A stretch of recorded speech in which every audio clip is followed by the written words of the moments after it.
Hello everyone. Easy physics by N K channel पर आप सबका एक बार फिर स्वागत है। चैप्टर नंबर 4 का एक महत्वपूर्ण टॉपिक जो है चालक की धारिता, आज अपन इसके बारे में चर्चा करने वाले हैं और इसे अपन विस्तार पूर्वक पढ़ेंगे। अगर आज का वीडियो आप एंड तक देखते हैं तो मैं आपको दावे के साथ कहता हूं कि चालक की धारिता के जो टॉपिक से रिलेटेड किसी भी तरह का प्रश्न आप किसी भी बोर्ड एग्जाम में, एनसीईआरटी में और कंपटीशन एग्जाम के अंदर नहीं छोड़ के आएंगे। और इवन में आप इस पूरे वीडियो के अंदर एक भी बात आपको याद नहीं रखनी है, कंप्लीटली आप समझ करके चलेंगे। चलिए, तो ये जो स्टेटमेंट आपको दिख रहा है इसमें आज अपने पास केवल एक ही वर्ड नया है, धारिता। चालक अपन जानते हैं, चालक का मतलब क्या होता है? जो धातु से बनी हुई वस्तुएं होती हैं उनको अपन चालक कहते हैं, या फिर यूं कह लें कि जिनके अंदर विद्युत धारा का प्रवाह हो सकता है। या फिर और अच्छे तरीके से अगर अपन कहें तो यदि आपके पास कोई बंद पृष्ठ है और अगर वो चालक है तो डेफिनेटली उसको दिया गया आवेश उसकी सरफेस पर आ जाएगा। ये बात अपन चालक के बारे में बड़े अच्छे तरीके से जानते हैं। Is it clear?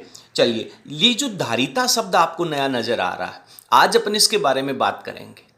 ठीक है, अब आप लोग ये देख रहे होंगे कि सर आज हमें ये क्या दिखा दिया आपने, हमें दो ये कप नजर क्यों आ रहे हैं। आप इन दोनों कप को ध्यान से देखिए और आपको पता चलेगा कि इनमें से बड़ा कौन है और छोटा कौन है। ये जो पहला कप मेरे पास है इसको मैं ए बोल देता हूं और ये जो दूसरा है इसको मैं बी बोल देता हूं। तो आप मुझे बताएं, इसकी स्ट्रक्चर देख करके बताएं कि इन दोनों में से किस में पानी या चाय या कॉफ़ी ज़्यादा मात्रा में आएगी। आप इसके आकार को देख करके बता दीजिए। तो आप कहेंगे कि सर ए है वो तो छोटा है, बी है वो बड़ा है, तो डेफिनेटली बी के अंदर जो लिक्विड या कॉफ़ी वगैरह कुछ भी अपन भरेंगे उसकी मात्रा ज़्यादा आएगी। तो किसी भी पात्र के अंदर भरा जाने वाला जो पदार्थ है वो उसकी धारिता कहलाती है। मेरी बात समझ में आ रही है? किसी भी पात्र के अंदर आप कितनी ज़्यादा मात्रा में किसी पदार्थ को भर सकते हैं वो उस पात्र की धारिता कहलाती है। मान लीजिए अगर मैं ये कहूं कि इस कप के अंदर मैं 100 ml कॉफ़ी भर सकता हूं और इसके अंदर 200 ml कॉफ़ी भर सकता हूं, तो पहले वाले पात्र की जो धारिता है वो 100 ml है और दूसरे की धारिता है वो 200 ml है। यहां मैं चालक की बात नहीं कर रहा हूं, मैं केवल और केवल आपको धारिता समझाने का प्रयास कर रहा हूं।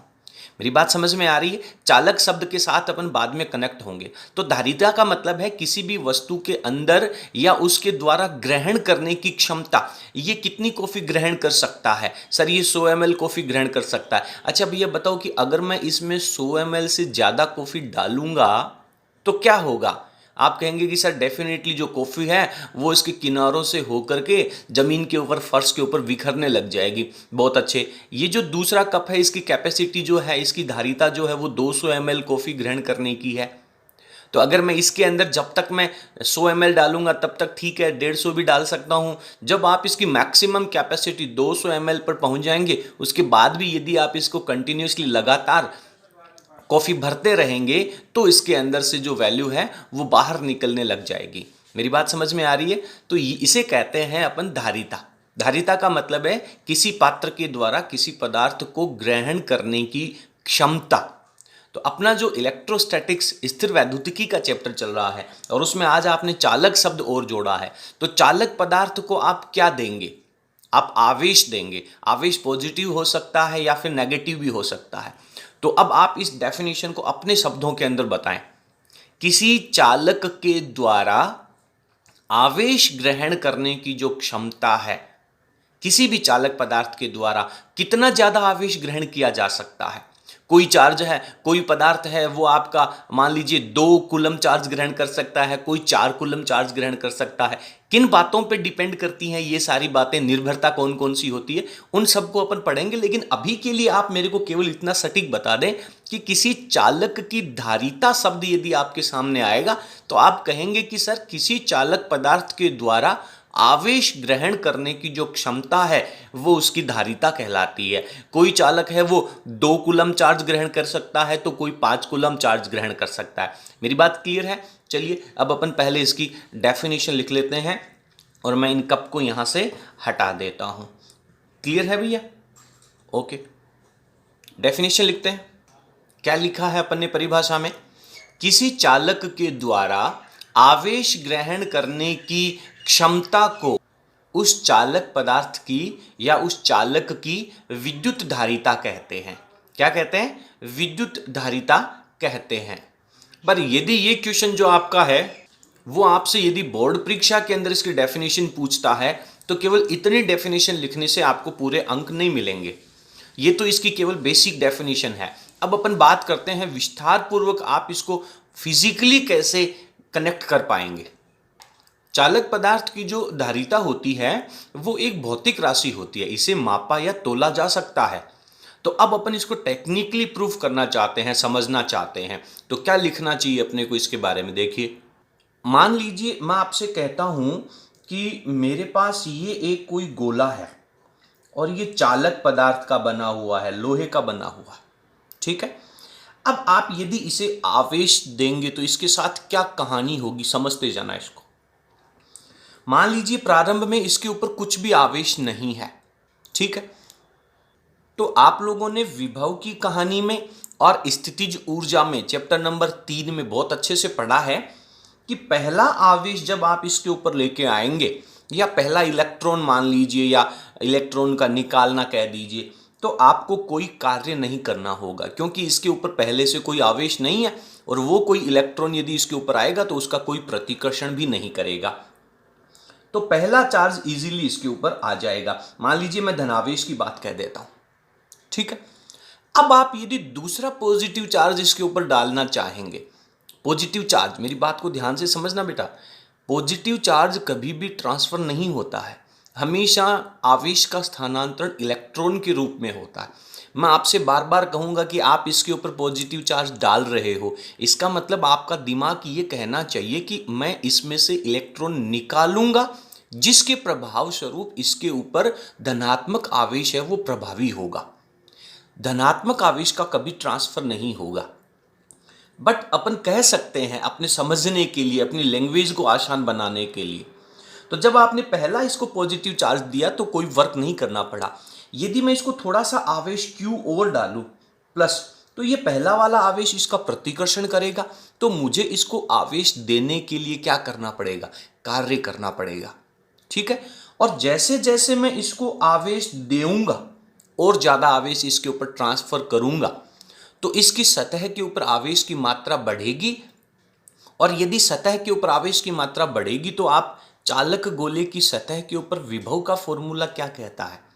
विभव का फॉर्मूला होता है सर V बराबर KQ/R। R तो इसका फिक्स है, त्रिज्या तो फिक्स है, लेकिन जैसे जैसे आप, यहाँ पे मैं फॉर्मूला लिख देता हूं, V इज इक्वल्स टू होता है सर KQ/R। तो जैसे जैसे मैं इस आवेश की मात्रा को बढ़ाऊंगा इसकी सरफेस के ऊपर, विभव का मान क्या होता जाएगा, बढ़ता जाएगा।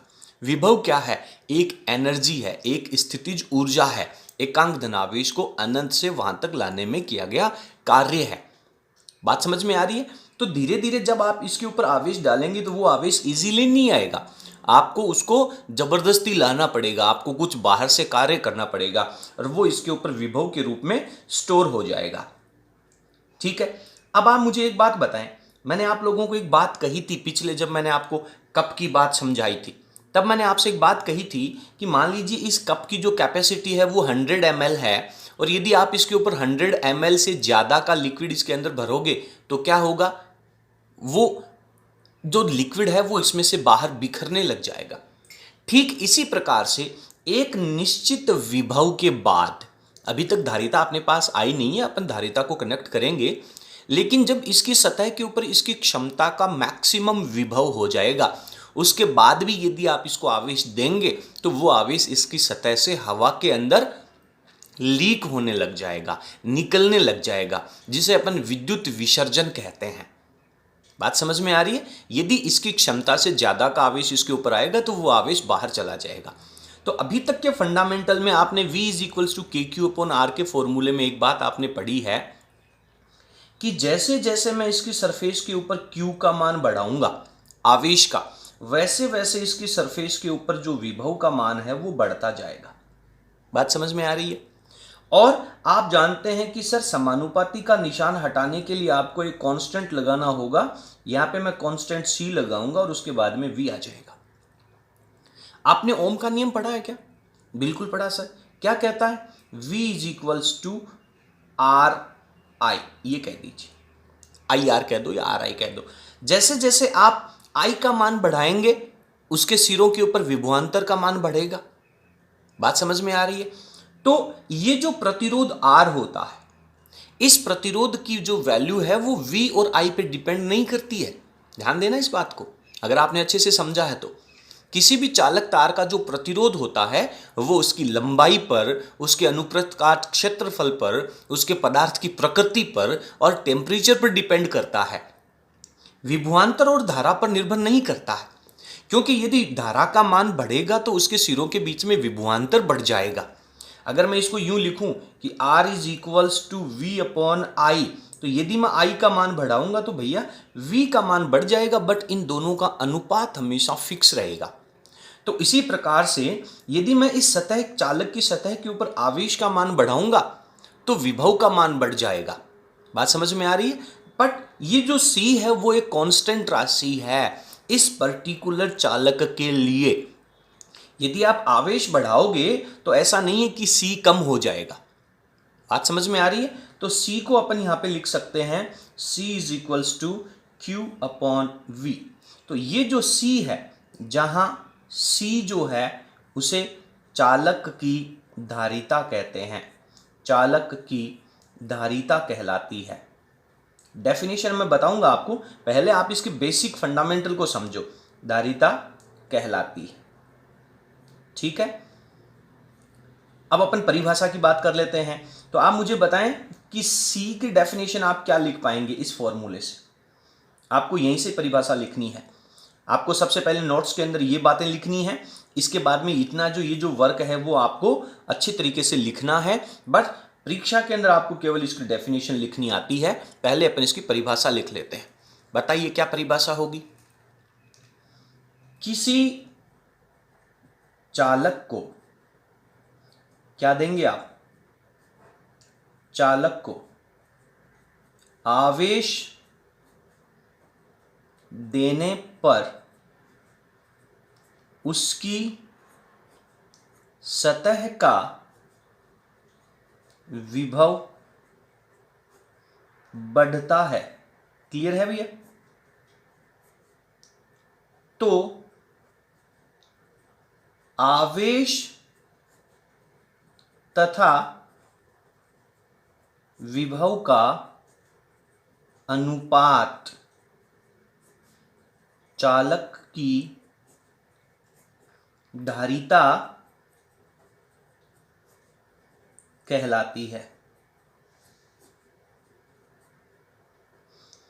आवेश तथा विभव का जो अनुपात है Q अपॉन V है, उसे ही अपन चालक की धारिता कहते हैं। ये इसकी टेक्निकल डेफिनेशन है। यदि बोर्ड एग्जाम के अंदर आपके पास चालक की धारिता की परिभाषा लिखनी आती है और यदि आप ऊपर वाली केवल ये परिभाषा लिखते हैं कि किसी चालक के आवेश ग्रहण करने की क्षमता को धारिता कहते हैं, गलत नहीं है, लेकिन वो एग्जामिनर के ऊपर डिपेंड करता है कि आपको फुल मार्क्स दे या आधे काट ले। पर यदि आप ये दोनों डेफिनेशन लिखेंगे 100% आपको पूरे मार्क्स मिलेंगे। बिकॉज धारिता की जो डेफिनेशन है वो रियल डेफिनेशन यही है, वो तो केवल फंडामेंटल समझने के लिए है। चलिए अब अपन बात करते हैं मात्रक क्या होगा इसका। मात्रक बराबर यहां पे क्या लिखा हुआ है, C is equals to Q upon V। Q क्या है? Q है आवेश। आवेश का मात्रक क्या होता है? आवेश का मात्रक होता है सर कूलाम। बढ़िया। नीचे क्या चल रहा है? विभव। विभव का मात्रक क्या होता है? वोल्ट। ठीक है, एक इसका मात्रक ये हो गया। चलिए और आगे क्लियर कर लीजिए। कूलाम को आप C से लिख दीजिए, विभव को V से लिख दीजिए, वोल्ट से लिख दीजिए। कूलाम को कूलाम रहने दें। विभव क्या होता है? वोल्ट क्या होता है? कार्य बटा आवेश। तो कार्य की मात्रक हो जाएगा आपके पास जूल, और आवेश बटा में है वो ऊपर जाएगा तो इससे मल्टीप्लाई हो जाएगा, तो ये कूलाम स्क्वायर प्रति जूल भी कह सकते हैं आप इसे। ठीक है, और आगे चलिए। कूलाम स्क्वायर को कूलाम स्क्वायर रहने दीजिए। और जूल क्या है? कार्य। कार्य बराबर क्या होता है? कार्य बराबर होता है सर बल इंटू विस्थापन। बल इंटू विस्थापन। तो बल का मात्रक क्या लिखूं मैं? सर न्यूटन लिख दीजिए, और विस्थापन को क्या लिख दें अपन? मीटर लिख दीजिए। तो इस प्रकार से इसके बहुत सारे मात्रक बन जाते हैं। कंपटीशन एग्जाम में आता है कि धारिता का मात्रक कौन सा है, तो आपको नीचे ABCD में 4 ऑप्शन दे देता है। A में, B में, C में ये लिख देता है और D में लिख देता है उपरोक्त सभी। तो उस समय आपको ये सारे मात्रक है वो एक से दूसरा रिलेटेड है। ठीक है, अब इन सभी मात्रकों को यानी कूलाम अपॉन वोल्ट को यदि आप एक शब्द के रूप में लिखा जाए तो इसका लिखा जाता है फैरड। क्या लिखा जाता है? फैरड। और इसे एप से लिखेंगे अपन। अब मेरी बात को ध्यान से सुनना, पहले चैप्टर में आपने आवेश का सबसे बड़ा मात्रक लिखा था, उसे लिखा था आपने फैराडे, और ये है फैरड। दोनों में फर्क है, कंफ्यूज नहीं होना है। फैरड है वो आपका धारिता का मात्रक है और फैराडे है वो आवेश का सबसे बड़ा मात्रक है। तो ये होगी बात आपके पास मात्रक की। अब अपन बात कर लेते हैं इसकी विमा की। तो विमा बता दीजिए मेरे पास क्या हो जाएगी। पहले मैं इसको वोल्ट की विमा लिख लूं, लेकिन मुझे तो वोल्ट की विमा याद ही नहीं है। थोड़ा और आगे स्टेप करो, यहाँ पे कूलाम स्क्वायर हो जाएगा और नीचे जूल, कार्य की विमा मुझे आती है। तो कूलाम की विमा क्या होती है? आपको मैंने शुरुआत में पहले वीडियो में ही बताया था, आवेश प्रवाह की दर को विद्युत धारा कहते हैं। I is equals to Q upon T लिखते हैं, और टी जब इसके मल्टीप्लाई में चला जाएगा तो आप जो विद्युत धारा है उसका मात्रक एम्पियर होता है और टाइम का मात्रक सेकंड होता है। तो एम्पियर इंटू सेकंड मात्रक हो जाता है, विमा हो जाती है आपकी आवेश की, क्योंकि आवेश मूल भौतिक राशि नहीं है। समय और विद्युत धारा मूल भौतिक राशियां हैं। 11वीं क्लास में आपने 7 मूल भौतिक राशियां पढ़ी थी, उनमें से एक विद्युत धारा भी है। तो आवेश को अपन मूल भौतिक राशियों के रूप में लिखेंगे तो आपके पास एम्पियर इंटू टाइम हो जाएगा। तो इसकी विमा हो जाएगी ए टी, लेकिन यहाँ पे स्क्वायर लगा हुआ है सर, तो ए का स्क्वायर भी हो जाएगा और टी का भी स्क्वायर हो जाएगा। बटा में चलिए, जूल की विमा, आपकी कार्य की विमा आप जानते हैं क्या होती है, M1 L2 और T -2 होती है। अब आप इसको कंबाइन कर लीजिए। सबसे पहले मुझे M लिखना है, तो M जब ऊपर जाएगा तो माइनस का 1 हो जाएगा, L जब ऊपर जाएगा तो माइनस का 2 हो जाएगा, T में मेरे पास ऊपर 2 है और नीचे वाला -2 ऊपर जाके +2 हो जाएगा, तो T की विमा हो जाएगी आपके पास 4, और A है उसको अपन सबसे एंड में लिखेंगे तो A की पावर 2 लग जाएगी। तो ये आपके पास धारिता की विमा है। विमाएं कभी भी आपको रटनी नहीं है, स्टेप वाइज स्टेप समझनी है। तो इस तरीके से अपन इसकी विमा लिख पाते हैं। ठीक है भैया। अब अपन बात करते हैं कि ये किस प्रकार की राशि है। तो आप एक चीज का ध्यान रखना, जो आपकी धारिता है वो अदिश राशि है। कैसी राशि है? अदिश राशि है। यानी अगर आप दो अलग अलग धारिताओं का योग करेंगे तो प्लस और माइनस के फॉर्मेट में आप उसको यूज कर सकते हैं। परंतु एक नोट मैं यहां पे डाल देता हूं। क्या डाल दूं? कि धारिता जो होती है वो ऑलवेज धनात्मक होती है। धारिता हमेशा पॉजिटिव ही होगी, नेगेटिव में कभी धारिता नहीं होगी, क्योंकि कोई भी चालक है उसके आवेश ग्रहण करने की कुछ ना कुछ क्षमता तो है, इसलिए धारिता कभी भी नेगेटिव नहीं होती है। तो आपको विद्युत धारिता की सबसे पहले डेफिनेशन आनी चाहिए, ये डेफिनेशन आनी चाहिए, मात्रक, विमा और राशि आनी चाहिए। चलिए अब अपन इसका एक वक्र बनाते हैं, ग्राफ के द्वारा अपन इसको समझते हैं धारिता को। तो ग्राफ के द्वारा अपन इसको कुछ इस तरीके से समझ सकते हैं। देखिए कि एक्स एक्स के ऊपर ले लेता हूं मैं विभव वोल्ट में, और वाई एक्स के ऊपर ले लेता हूं मैं आवेश Q, जो कि आप कूलम के अंदर लेंगे। यहां पे आप लिख भी सकते हैं, अदरवाइज ऑटो अंडरस्टूड है। तो इन दोनों के बीच में आपने अभी ग्राफ खींचा, आपने एक रिलेशन पढ़ा था कि Q और V जो है वो दोनों एक दूसरे की प्रोपोर्शनल हैं। तो प्रोपोर्शनल के अंदर आपके पास यहाँ पे जो ग्राफ आएगा वो बिल्कुल स्ट्रेट लाइन आएगा। ठीक है, लेकिन आपने यहाँ पे क्या पढ़ा था? धारिता C is equals to Q upon V होता है। ठीक है, तो अब मैं क्या करूंगा कि यहाँ पे एक ट्राइंगल बनाने का प्रयास करूंगा। तो मैंने ये एक ट्राइंगल बना लिया जो कि एक्स एक्स के साथ विभव के साथ थीटा का कोण बना रहा है। ठीक है, तो अब यहां से ये जो वाई एक्स की वैल्यू है, ये वैल्यू आपके पास Q का काम कर रही है, ये आपके पास विभव का काम कर रही है। इस थीटा को यदि मैं टेन थीटा के फॉर्म में लिखना चाहूं तो टेन थीटा बराबर क्या होता है बताइए मुझे? टेन थीटा बराबर होता है सर लंब बटे आधार। तो लंब हो गया इसका Q और आधार हो गया इसका V। तो आपके पास ये जो धारिता है वो आपकी टेन थीटा आ जाएगी, पर इसमें वाई एक्स के ऊपर आपको आवेश लेना और एक्स एक्स के ऊपर आपको विभव लेना है। ये बात क्लियर है। अगर अब आप मान लीजिए बाई चांस कि सर मैं तो इसका जो ग्राफ है वो मैंने कुछ इस तरीके से बना लिया। किस तरीके से बना लिया भैया? मान लीजिए आपने इसकी तरफ v ले लिया, इसकी तरफ आपने मान लीजिए v लिख दीजिए और इसकी तरफ आप आवेश को लिख दीजिए, q को लिख दीजिए। जब आप इसको इस तरीके से लिख लेंगे और आपने ये ग्राफ बना लिया और आप कह देंगे कि सर मैंने तो ये एंगल थीटा वाला ये ले लिया, तो जब आपने ये एंगल थीटा ले लिया तो आपको यहाँ पे ट्राइंगल बना लेना है। ये वाई एक्स की वैल्यू जो वाई एक्स के ऊपर विभव है उसको रिप्रेजेंट करेगी और ये एक्स एक्स की जो डिस्टेंस है ये आपके पास आवेश को प्रदर्शित करेगी। तो यदि मैं इसको टेन थीटा के फॉर्म में लिखना चाहूं तो क्या लिखेंगे? तो ये आपके पास टेन थीटा है, वो हो जाएगा सर v अपॉन क्यू। ठीक है, क्योंकि अगर आपने एंगल थीटा ये लिया तो इसके सामने वाली भुजा लंब v और ये आधार q हो जाएगा। लेकिन v अपॉन क्यू तो धारिता नहीं होती ना, धारिता तो होती है c और c आपके पास होता है q अपॉन v। तो अगर आप इसको q अपॉन v लिखेंगे तो ये आपके पास 1 अपॉन टेन थीटा लिखना होगा और इस समय 1 अपॉन टेन थीटा होता है वो आपके पास कॉट थीटा बन जाता है। तो कई बार ये ग्राफ दे करके भी कंपटीशन एग्जाम के अंदर यहां से क्वेश्चन पूछ लिया जाता है। बेसिकली आपको केवल एक ही फॉर्मूला याद रखना है, C is equals to Q upon V। इसी फॉर्मूले से सारी बातें आपके पास क्लियर हो जाएंगी। इसके बाद इसके मात्रकों में एक बात और रह जाती है जो अपने को और लिखनी है कि आपने इसका मात्रक जो लिखा है वो आपने कहा है कि सर फैरड होता है, फैरड को अपन F से प्रदर्शित करते हैं, ये इसका SI मात्रक होता है।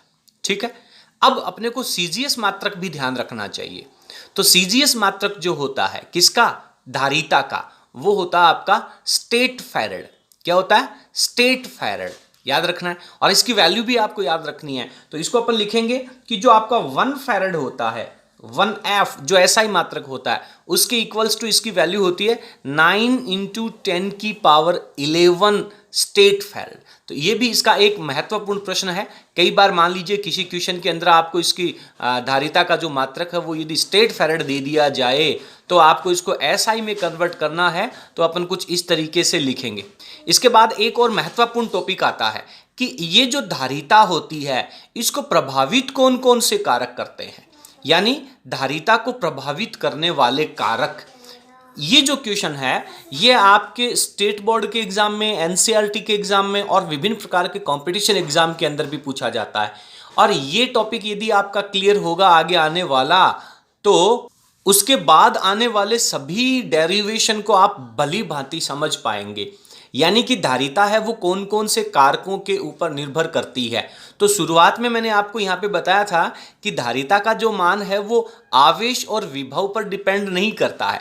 कई बार अक्सर बच्चे इस फॉर्मूले को समझने के बाद में कह देते हैं कि यदि अपन आवेश बढ़ाएंगे तो उसकी धारिता बढ़ जाएगी। ऐसा नहीं है। जैसा कि आपने उस पिछले एग्जाम्पल में पढ़ा है कि यदि किसी कप की धारिता 100 ml है तो अगर आप उसके अंदर आवेश यानी कोई लिक्विड भरेंगे तो उसकी धारिता नहीं बदलेगी, उसकी कैपेसिटी तो उतनी ही रहेगी जब तक कि उसको प्रभावित करने वाले कारकों को अपन पहले पढ़ लेते हैं। तो धारिता को प्रभावित करने वाले ये दो कारक तो कभी भी नहीं होंगे। ये विशेष नोट है, इस चीज को याद कर लेना। आप लिख सकते हैं कि धारिता है वो आवेश और विभव पर निर्भर नहीं करती है। तो कौन कौन से कारक हैं जो धारिता को प्रभावित करते हैं उस पर अपन चर्चा करते हैं। तो इसके अंदर इसका जो सबसे पहला पॉइंट आता है, महत्वपूर्ण कारक आता है, वो है चालक का आकार। चालक का आकार। और यदि आकार बढ़ेगा तो निश्चित रूप से उसका क्या बढ़ेगा? क्षेत्रफल भी बढ़ेगा। अब आप ये कह सकते हैं कि सर आकार बढ़ेगा तो उसका आयतन बढ़ेगा, क्षेत्रफल भी बढ़ेगा हालांकि, पर आयतन भी तो बढ़ेगा। लेकिन आयतन को आपने क्यों नहीं लिखा?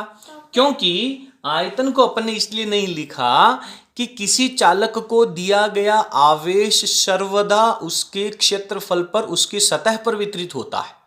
आयतन से कोई लेना देना नहीं है। तो यदि चालक का आकार बदलेगा मतलब उसका क्षेत्रफल बदलेगा तो उसकी डेफिनेटली धारिता भी बदलेगी। अब कैसे बदलेगी? आकार बढ़ेगा तो धारिता बढ़ेगी या घटेगा तो घटेगी, उसको भी अपन यहाँ पे समझते हैं। देखिए आपने बात करी थी कि यदि अपन चालक है वो गोलाकार लेते हैं तो गोलाकार चालक की सतह के ऊपर विभव का फॉर्मूला क्या आया था? सर विभव का फॉर्मूला आया था V इज इक्वल्स टू के क्यू अपॉन आर। ठीक है, मेरी बात को ध्यान से सुनना। और आपने ये लिखा था कि C इज इक्वल्स टू होता है आवेश बटा विभव। ठीक है, और ये सतह का विभव है, तो सतह के विभव को यदि मैं यहां पे अप्लाई कर दूं तो मेरे पास क्या हो जाएगा, Q अपॉन V की वैल्यू लिख देता हूं मैं KQ, और बटा का R चला जाएगा ऊपर, तो ये आवेश से आवेश कैंसिल हो जाएगा।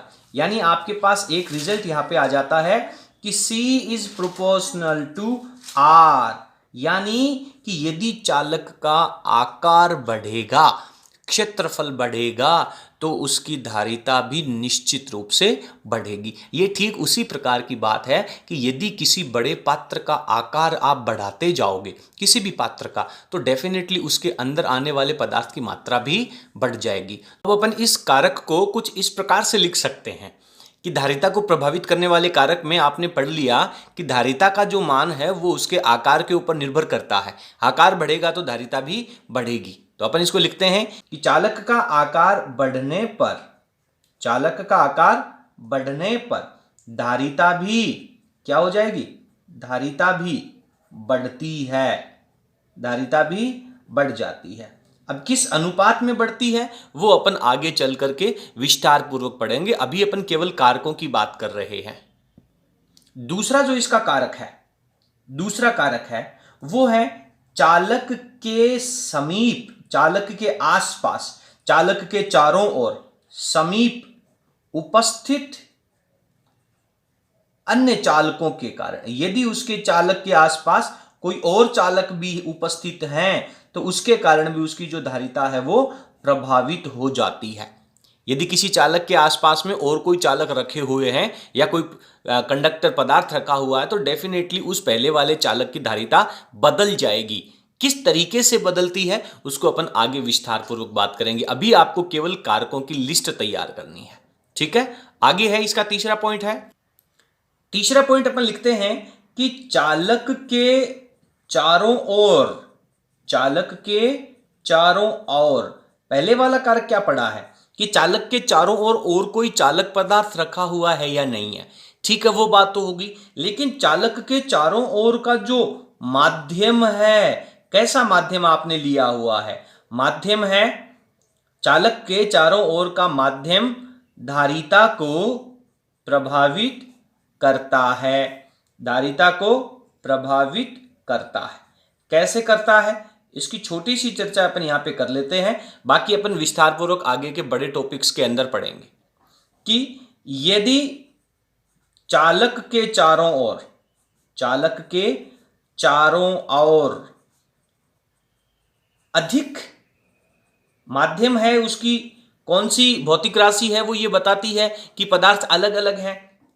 चालक के चारों ओर अधिक परावैद्युतांक, याद है आपको पहले चैप्टर में पढ़ा है, परावैद्युतांक का माध्यम भरा होने पर, भरा होने पर धारिता क्या कैसे प्रभावित होगी बताइए। आप लोगों ने पहले चैप्टर में पढ़ा था कि किसी आवेश के चारों तरफ यदि अधिक परावैद्युतांक का पदार्थ रखेंगे तो दो आवेशों के बीच में लगने वाला बल घट जाता है, उसके बीच में विद्युत क्षेत्र की तीव्रता घट जाती है। किसी बिंदु आवेश के चारों तरफ यदि अधिक परावैद्युतांक का पदार्थ भरोगे तो उसका विभव घट जाता है। तीन भौतिक राशियां आपने पढ़ी थी, बल, विद्युत क्षेत्र की तीव्रता और विभव, ये तीनों डिक्रीज होती हैं, घटती हैं अधिक परावैद्युतांक के माध्यम भरा होने पर चौथी जो राशि है आपकी धारिता जो है वो बढ़ जाती है, होने पर धारिता बढ़ती है।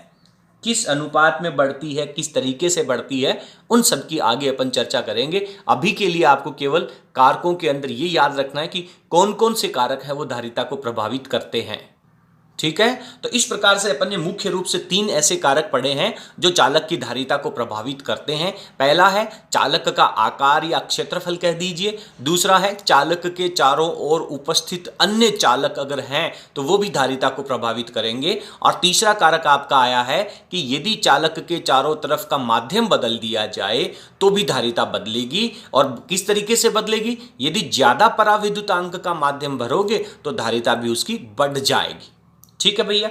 अब छोटी सी बात एक और है कि धारिता जो होती है, आपने कहा कि सर 1 फैरेड धारिता, आपने कहा 1 फैरेड धारिता, तो 1 फैरेड जो धारिता होती है वो बहुत बड़ी मात्रा होती है। आगे अपन प्रूफ करेंगे कि 1 फैरेड धारिता है वो कितने बड़े गोले की हो सकती है। तो 1 फैरेड धारिता जब बहुत बड़ी होती है तो अपन धारिता को छोटे मानों के अंदर रखते हैं। तो किस तरीके से रखेंगे, तो आप लिखेंगे कि आपके पास यदि 1 माइक्रो फैरेड की यदि धारिता है तो माइक्रो को हटाएंगे तो 10 की पावर माइनस 6 फैरेड लग जाएगा।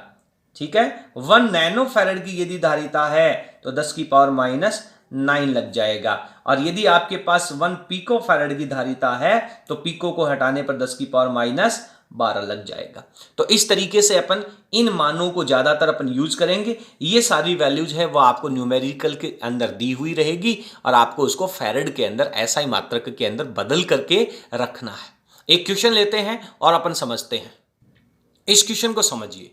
क्वेश्चन आपसे कह रहा है कि किसी चालक की सतह पर 10 वोल्ट विभव उत्पन्न करने के लिए, कितना विभव, सॉल्यूशन लिख लेता हूं और साथ साथ में मेरे को जो डाटा दे रखे हैं वो लिखते जाता हूं। V is equals to 10 volt, इतना विभव उत्पन्न करने के लिए उसे 50 माइक्रोकुलाम से आवेशित किया जाता है।